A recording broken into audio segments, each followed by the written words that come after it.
Chapter 5. And they came over unto the other side of the sea, into the country of the Gadarenes. And when he was come out of the ship, immediately there met him out of the tombs a man with an unclean spirit, who had his dwelling among the tombs. And no man could bind him, no, not with chains, because that he had been often bound with fetters and chains, and the chains had been plucked asunder by him, and the fetters broken in pieces. Neither could any man tame him. And always, night and day, he was in the mountains and in the tombs, crying and cutting himself with stones. But when he saw Jesus afar off, he ran and worshipped him, and cried with a loud voice, and said, What have I to do with thee, Jesus, thou Son of the Most High God? I adjure thee by God that thou torment me not. For he said unto him, Come out of the man, thou unclean spirit. And he asked him, What is thy name? And he answered, saying, My name is Legion, for we are many. And he besought him much that he would not send them away out of the country. Now there was nigh unto the mountains a great herd of swine feeding. And all the devils besought him, saying, Send us into the swine, that we may enter into them. And forthwith Jesus gave them leave. And the unclean spirits went out, and entered into the swine. And the herd ran violently down a steep place into the sea. They were about 2,000, and were choked in the sea. And they that fed the swine fled, and told it in the city and in the country. And they went out to see what it was that was done. And they come to Jesus, and see him that was possessed with the devil, and had the legion, sitting, and clothed, and in his right mind. And they were afraid. And they that saw it told them how it befell to him that was possessed with the devil, and also concerning the swine. And they began to pray him to depart out of their coasts. And when he was come into the ship, he that had been possessed with the devil prayed him that he might be with him. Howbeit Jesus suffered him not, but saith unto him, Go home to thy friends, and tell them how great things the Lord hath done for thee, and hath had compassion on thee. And he departed, and began to publish in Decapolis how great things Jesus had done for him. And all men did marvel.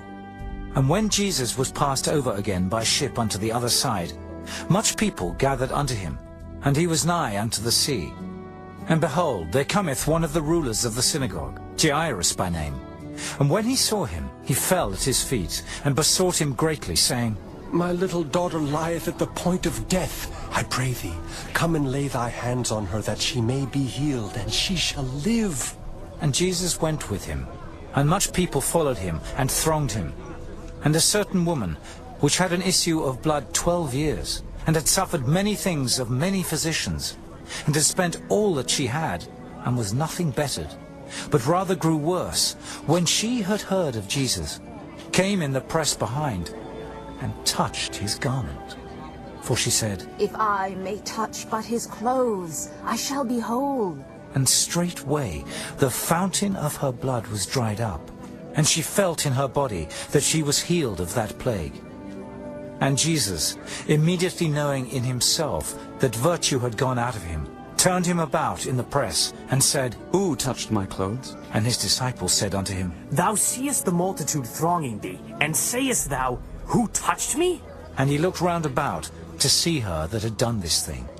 But the woman, fearing and trembling, knowing what was done in her, came and fell down before him, and told him all the truth. And he said unto her, Daughter, thy faith hath made thee whole. Go in peace, and be whole of thy plague. While he yet spake, there came from the ruler of the synagogue's house certain which said, Thy daughter is dead. Why troublest thou the master any further? As soon as Jesus heard the word that was spoken, he saith unto the ruler of the synagogue, Be not afraid, only believe. And he suffered no man to follow him, save Peter, and James, and John the brother of James.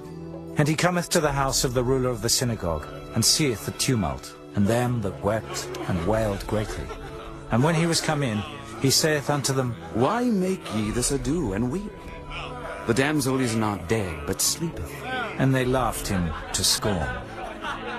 But when he had put them all out, he taketh the father and the mother of the damsel, and them that were with him, and entereth in where the damsel was lying. And he took the damsel by the hand, and said unto her, Talitha Cumi, which is, being interpreted, Damsel, I say unto thee, arise. And straightway the damsel arose and walked. For she was of the age of 12 years, and they were astonished with a great astonishment. And he charged them straitly that no man should know it, and commanded that something should be given her to eat.